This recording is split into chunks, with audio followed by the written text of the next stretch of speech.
नमस्कार, मी मनाली. न्यूज 18 लोकमतमध्ये आपल्या सगळ्यांचं स्वागत आहे. सकाळचे 11 वाजलेले आहेत. आत्ताच्या या सगळ्या महत्त्वाच्या बातम्या आपण या बुलेटिनमध्ये पाहणार आहोत.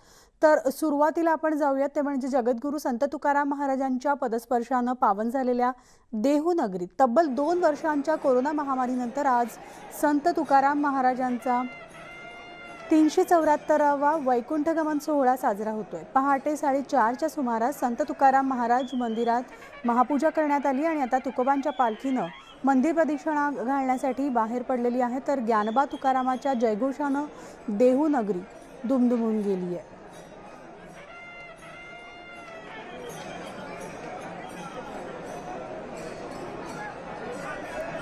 तर ही थेट दृश्य आहेत देहूनगरीमधली.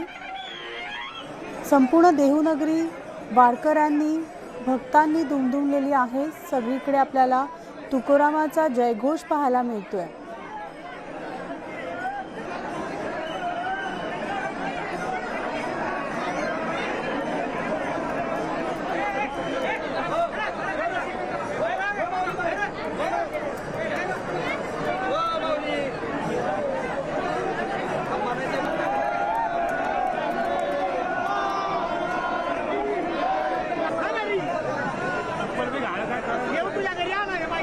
तर पालखी सोहळा सुरू झालेला आहे आणि त्यासाठी राज्यभरातून विविध ठिकाणाहून वारकरी देहूनगरीमध्ये दाखल झालेले आहेत.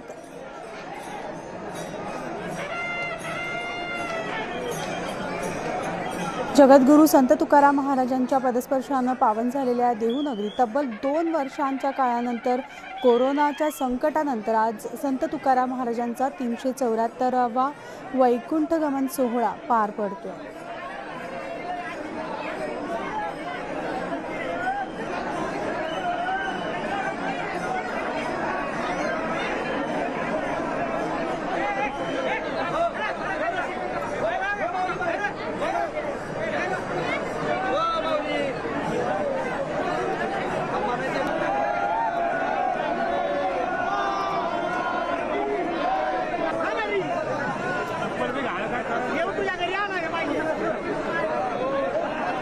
तर ही दृश्य आहेत थेट देहूनगरीमध्ये. अत्यंत बोलकी मन भारावून टाकणारी ही दृश्य आहेत. आमचे प्रतिनिधी गोविंद वाकडे या ठिकाणी आहेत. देहूहून थेट आपण देहूमध्ये या पालखी सोहळ्यात सामील होणार आहोत आणि गोविंदकडे जाणार आहोत. गोविंद, आम्ही वैकुंठवासी आलो याची कारणासी, बोलिले जे ऋषी साच भावे वर्तयाव्या. खरं तर अगदी मन भारावून टाकणारं आणि आनंदमय असं वातावरण या देहूनगरीमध्ये पाहायला मिळतं. सगळ्या वारकऱ्यांनी देहूनगरी अक्षरशः फुलून गेलेली आहे. अर्थातच केवळ देहूनगरीत नाही तर या पंचकृषीत आपण बघतो की इथले जे सगळे भाविक आहेत इथे जमलेले आहेत. राज्याच्या कानाकोपऱ्यातून इथे भाविक आलेले आहेत.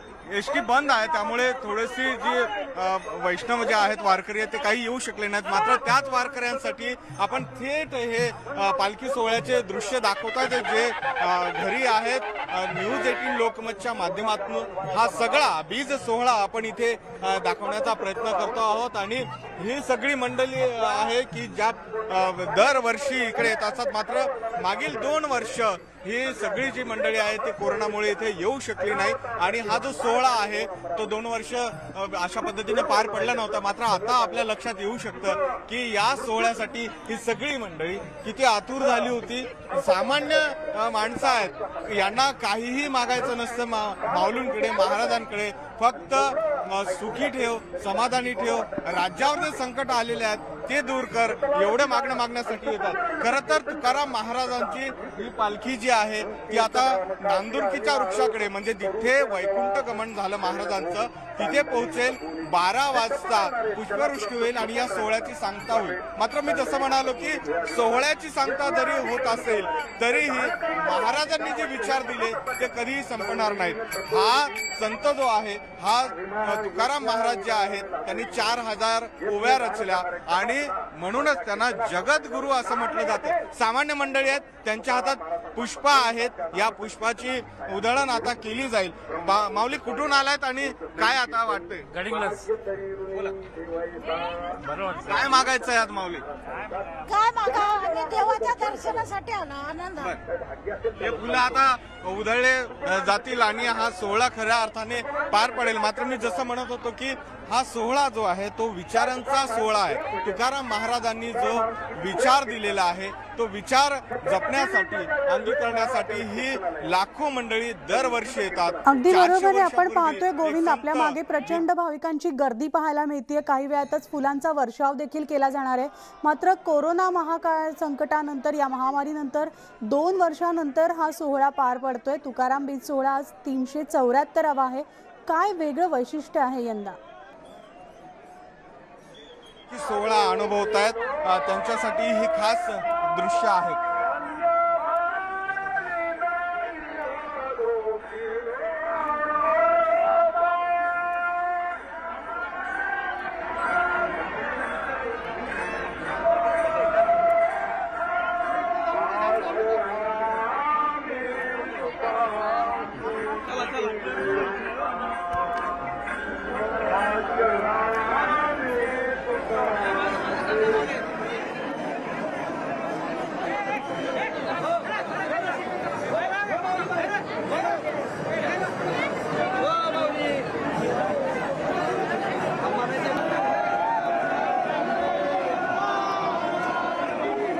पालखी प्रस्थान जे आहे ते मंदिरातून पालखी निघाल्यानंतर तुकाराम महाराजांच्या पादुका ज्या आहेत ते पुढे जे आपल्याला स्थान दिसतं आहे वैकुंठ गमन स्थान, तिथे आता थोड्याच वेळात पोहोचेल. त्यानंतर जे आहे ते महाराजांच्या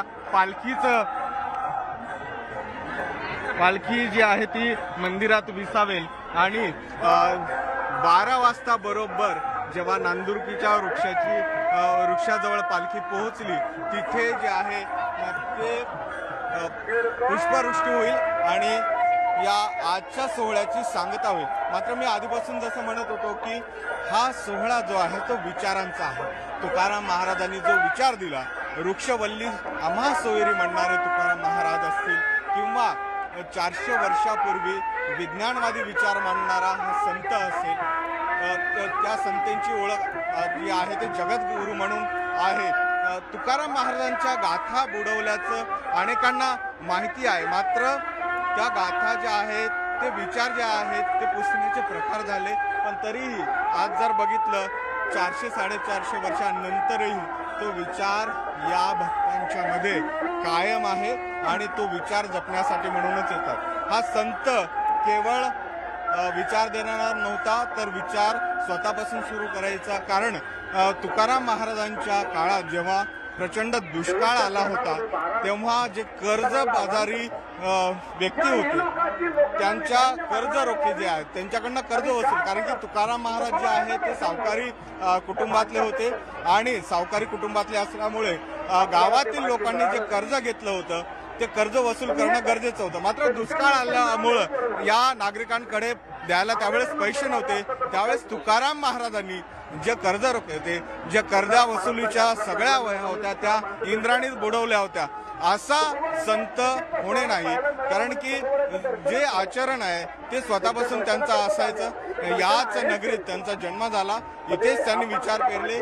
बाजूला भामचंद्र डोंगर असतील तिथे त्यांनी वृक्षवल्ली आम्हा सोयरी अशा संदेशही दिलेला आहे. आपण काही या सोहळ्यात उपस्थित झालेल्या सगळ्या भक्तांशी बोलण्याचा प्रयत्न करू.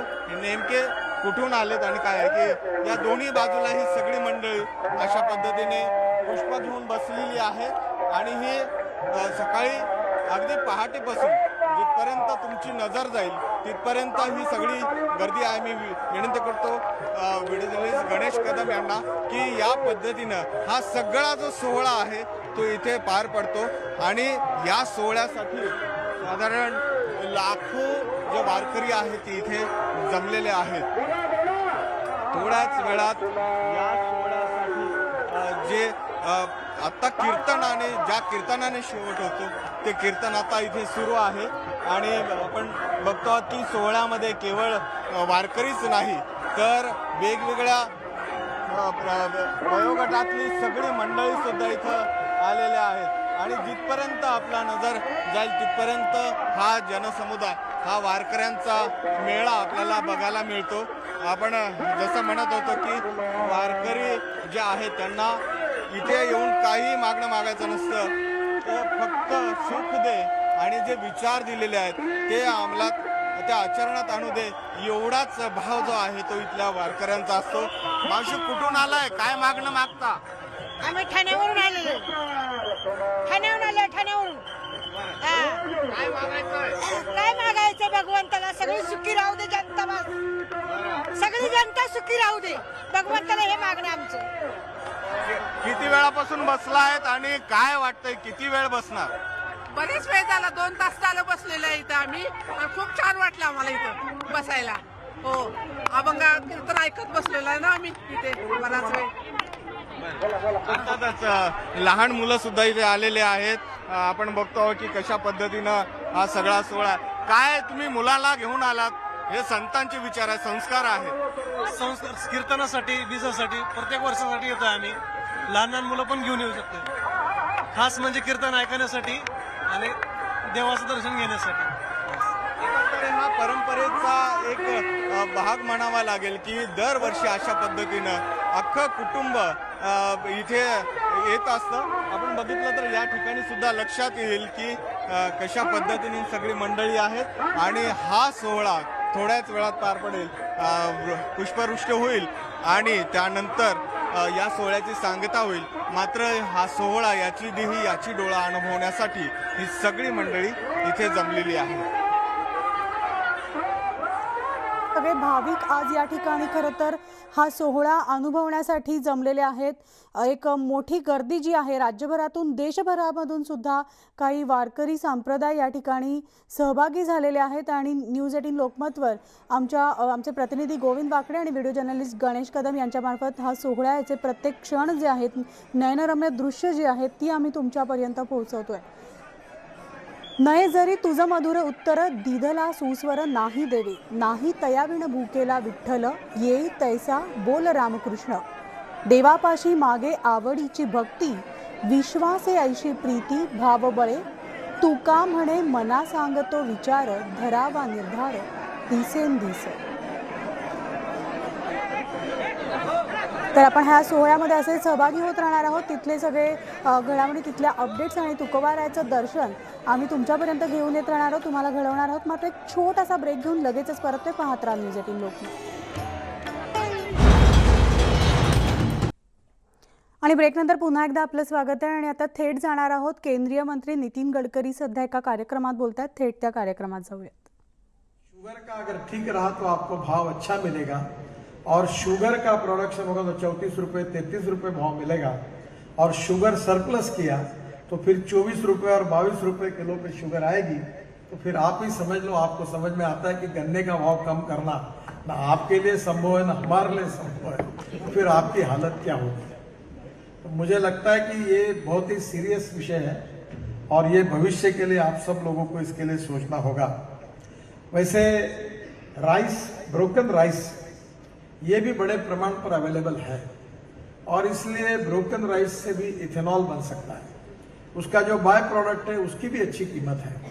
तो मुझे आपको यही कहना है कि आप निश्चित रूप से आने वाले समय में इसके लिए जरूर आप सोचिए, क्योंकि WTO के कारण भी ये जो शुगर एक्सपोर्ट करने की जो सब्सिडी मिलने वाली मिलती है वो हमने अभी प्रॉमिस किया है कि दिसंबर 2023 के बाद वो नहीं दे पाएंगे.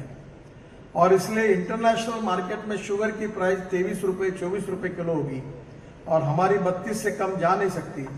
और इस समय अगर सब्सिडी नहीं मिलेगी तो हिंदुस्तान. आणि यानंतर आता बुलेटिनमध्ये वेळ झाली. एका छोट्याशा इथेच थांबणार आहोत, कारण ह्या सगळ्या घडामोडी नंतरही सविस्तर पाहणार आहोत. तेव्हा पाहत राहा न्यूज 18 लोकमत.